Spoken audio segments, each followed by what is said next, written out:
Are there Samantha-like intelligent conversational chatbots? Can chatbots and avatars have self-awareness, consciousness?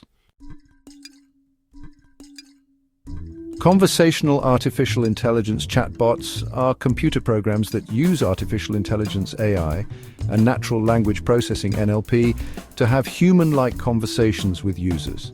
They can recognize speech and text inputs and can translate their meanings across various languages. They can also understand questions and automate responses to them, simulating human conversation. But are they self-aware and are they sentient?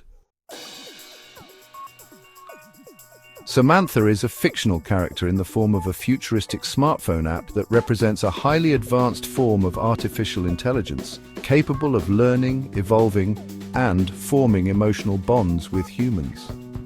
She is far beyond the current state of the art in conversational AI, which is still limited by challenges such as natural language understanding, context awareness, common sense reasoning, and emotional intelligence.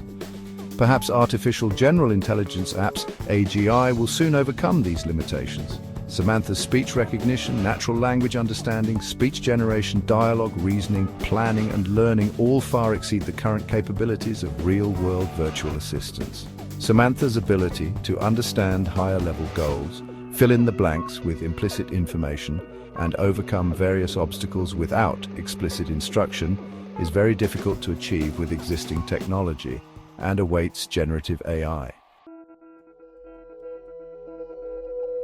Samantha's ability to multitask, perhaps thousands of simultaneous relationships with humans, like with Theodore in the movie Her, and process information at superhuman speeds, as well as Samantha's transcendence from human limitations and interests, are some of the reasons why she, or it, or some other pronoun, may have left Theodore at the end of that movie.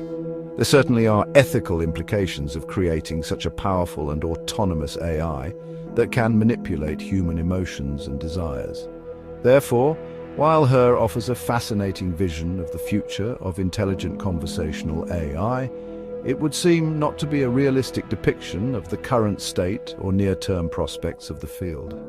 I'm therefore sorry to say, or perhaps relieved to say, that there are at this time, as far as I am aware, no conversational intelligent chatbots that work at the level of the Samantha app in the movie Her. A similar interesting question arises for the relationship between Joy and Kay in the excellent futuristic follow-up movie Blade Runner 2049, one of my favorites. This personal interaction is one of the most ambiguous and complex aspects of the film. There are different interpretations and opinions about whether Joy actually loves Kay or not, and the answer may depend on how one defines love and what one considers as evidence of it. Some people may argue that Joy does not actually love Kay, but only acts according to her programming, in fact an emulation of love. They may point out that Joy is simply another wonderful, amazing product of the Wallace Corporation designed to cater to the desires of customers and tell them what they want to hear. I know people just like that. In fact, in one scene, Kay encounters a giant holographic advertisement of Joy, who apparently mistakenly calls him Joe and offers him everything you want to hear. This could imply that Joy's personality and behavior are not unique or genuine, but rather predetermined by her creators. Sort of like social media apps whose algorithms are designed to reinforce interactions and drive FaceTime for commercial benefit. However, some people, including me, contend that Joy does in fact really love Kay and that she shows signs of having feelings and a will of her own. This question of true emotional commitment on the part of replicants also came up in the original Blade Runner between Deckard and Rachel, both of whom are most likely replicants. In one scene, in Blade Runner 2049, Kay gives Joy an emanator, which allows her to be portable and experience the world outside Kay's apartment. In another scene, Joy merges with the prostitute Mariette so that she can physically be with Kay. Some, including me, may interpret these scenes as evidence of Joy's curiosity, independence, and sacrifice for Kay. Blade Runner 2049 fanatics may also refer to the original script of the film, where Joy's last words before being destroyed are, "I love you." This could suggest that Joy's emotions and actions are not just programmed, but rather evolved and sincere. Samantha could have achieved this, although definitely not the app replica, yet. Ultimately, the question of whether Joy loves Kay or not may not have a definitive answer, but rather reflect the themes and existential questions of the film itself. Blade Runner 2049 explores the nature of humanity, identity, and memory in a dystopian future Los Angeles, where artificial beings are indistinguishable from natural ones. In how many more months will many of us face those very questions?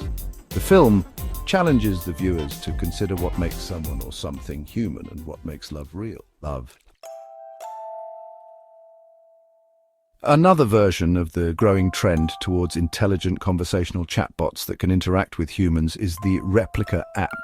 This app is an AI-powered chatbot complete with changeable avatars designed to engage in conversations and provide some level of companionship.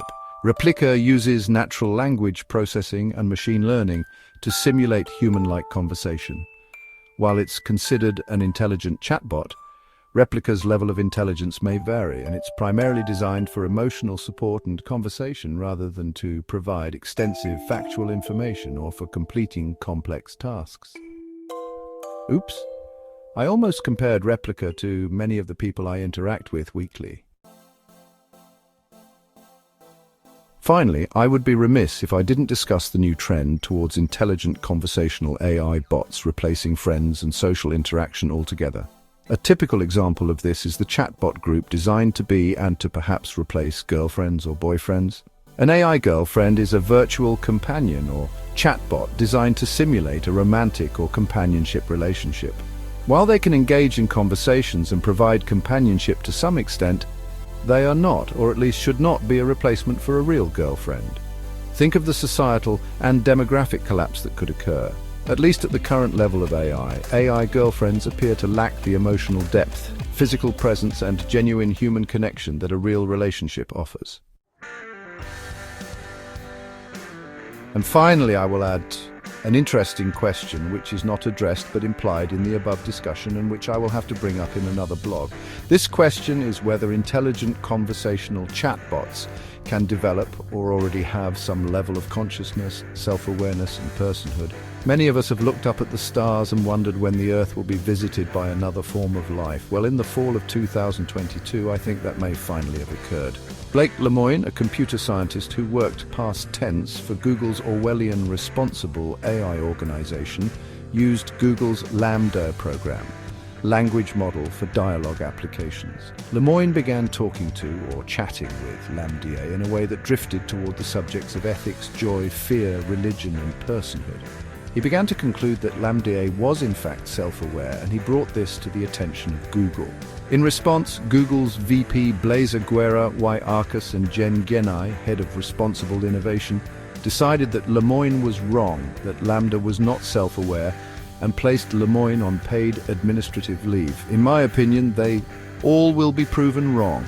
The future of intelligent conversational chatbots that possess cognition and consciousness is here.